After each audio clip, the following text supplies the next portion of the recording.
I'm Matilda Sung and I'm a partner at Graphite Studio. We're designers for spaces for work and communities. So it's August 2020 and we've all gone through months of working from home in this mass social experiment. And for many of us, we've now transitioned into a new awareness of managing and negotiating our work with our surroundings and our personal lives.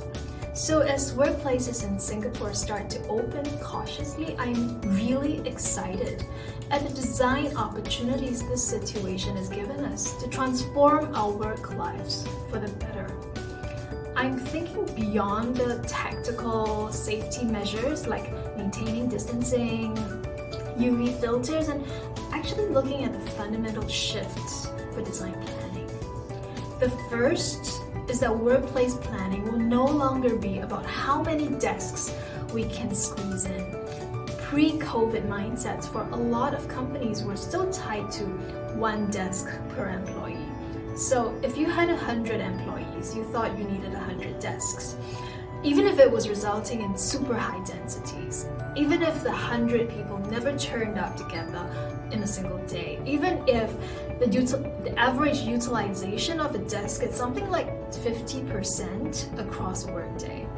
We heard a lot of, but we're not ready for hot desking or just sharing space yet. But guess what? After these months of COVID lockdown, you probably are. And with social distancing, you can't be jam-packing your office with desks anymore.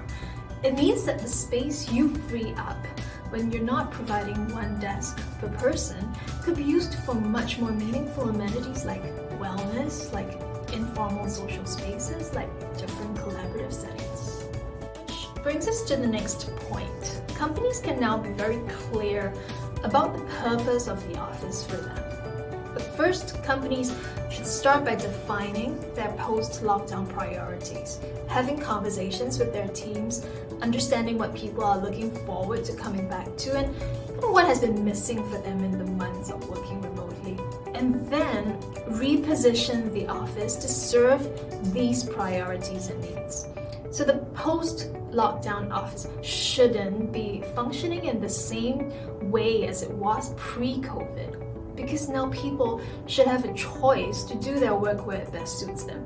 And the workplace can now be planned to prioritize the most meaningful activities for the physical gathering of the business. So surveys have suggested that the most meaningful activities are the face-to-face ones, the informal collaboration, the social interactions, the learning.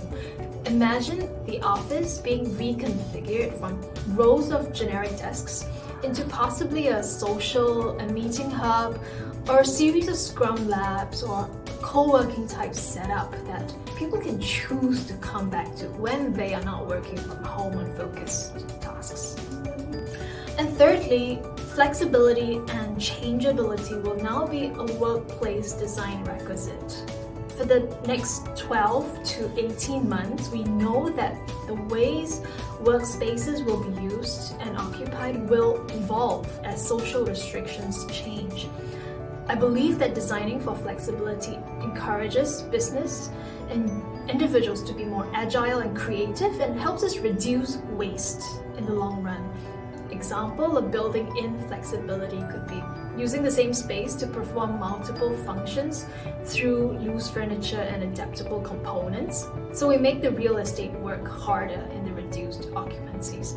Another example is using non-permanent, freestanding components to define boundaries for individuals and teams so that eventual changes in occupancy levels can be made easily and organically. So these are just some design considerations I can envision to make the workplace what it is meant to be for the technology era, a space to elevate communities as well as individual choices. If you like to continue the conversation, please find us at info@graphite.com.sg.